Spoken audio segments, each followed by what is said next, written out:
I was just referred to a family recently, and they were just so proud. We're talking about their finances, and the mom was just telling me that they started a 529 plan for her kids almost from the day they were born. The dad, he just told me, I just want to give them the best chance. I'm sitting there thinking, this is truly amazing. They have these type of funds to help their child when they started, and now their kids are 12 and 13. But then she said something that made me pause. She said, we saved a ton of money, but what if our kids don't go to college? What if it doesn't cover everything that they said? What happens then? Today we're going to talk about that. We're going to talk about the 529 government plans, what they are, how they work, and all the real life questions that come with them. And then we'll talk about something you might not have heard of that could change everything for your family. Welcome back to Banking for Legacy podcast, where we teach families and business owners how to take control of their money, stop handing it over to outsiders, and build generational wealth using principles from Becoming Your Own Banker by Nelson Nash.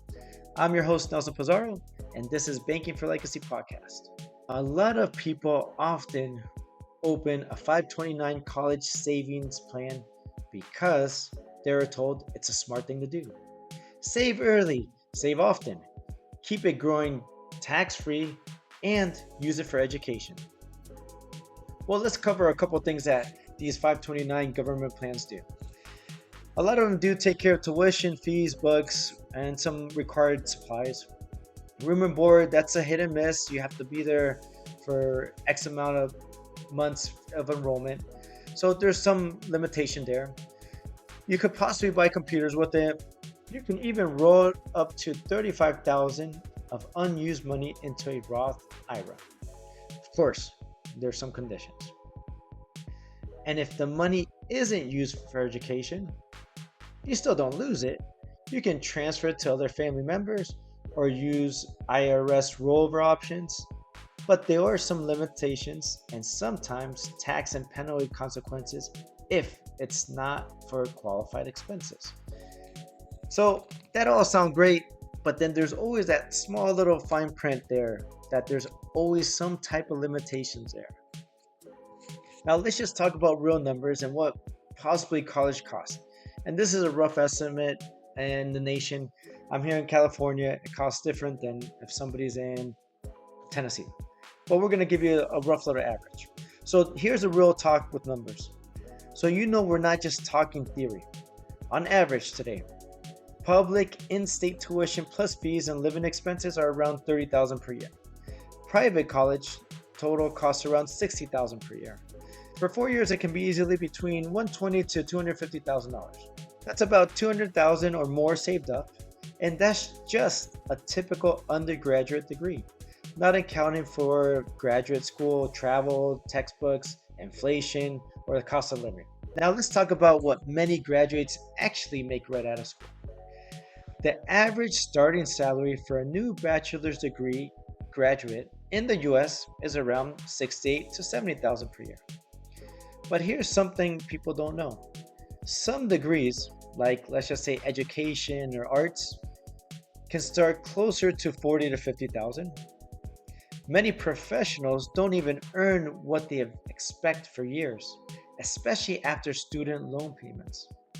So when you combine the 200K plus cost with 40 to 70,000 starting income, it can take you well over a decade to pay off that debt if loans are involved.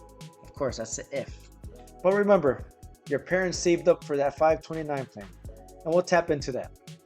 So a lot of times when I work with clients, I don't just ask them how much they make, what's their debt, what are we going to do.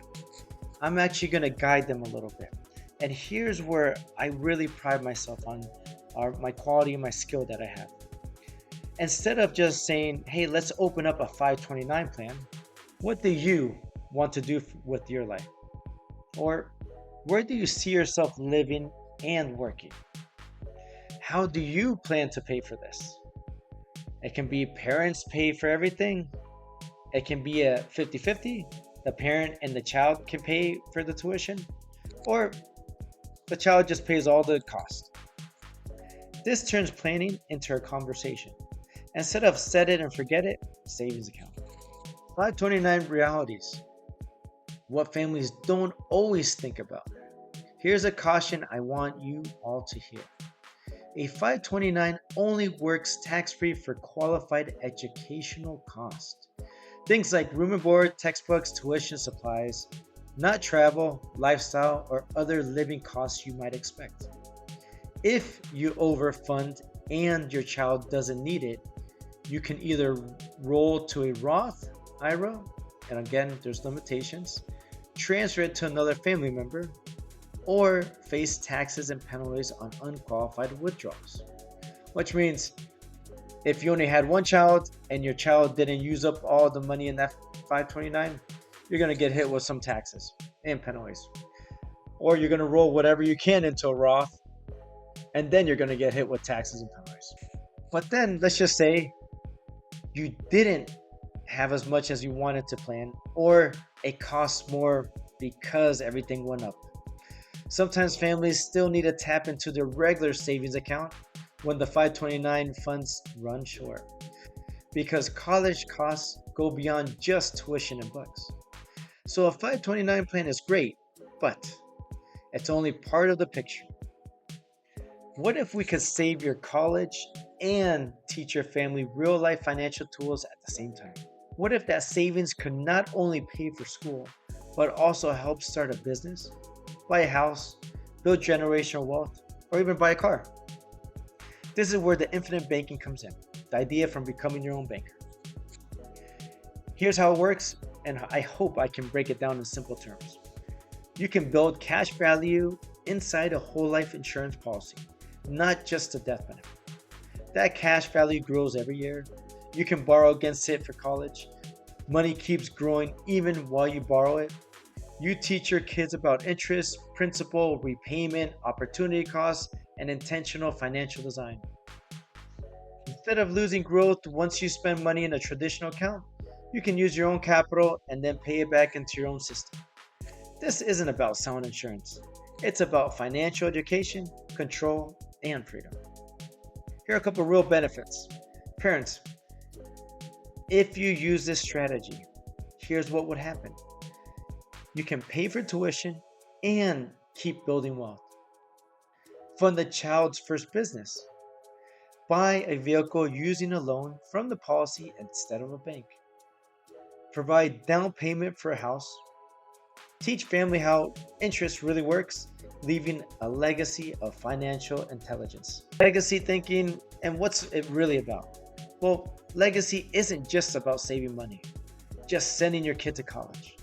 Legacy is teaching financial wisdom, passing on tools, not just wealth, giving them options, not just obligations. You want your child to be financially literate, not just debt free.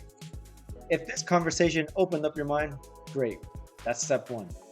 If you want help building a plan that fits your family goals, education, legacy, or business, just reach out to me. I'm Nelson Pizarro. This is Banking for Legacy Podcast. And don't forget, it's your money, your bank, and your legacy. Thank you.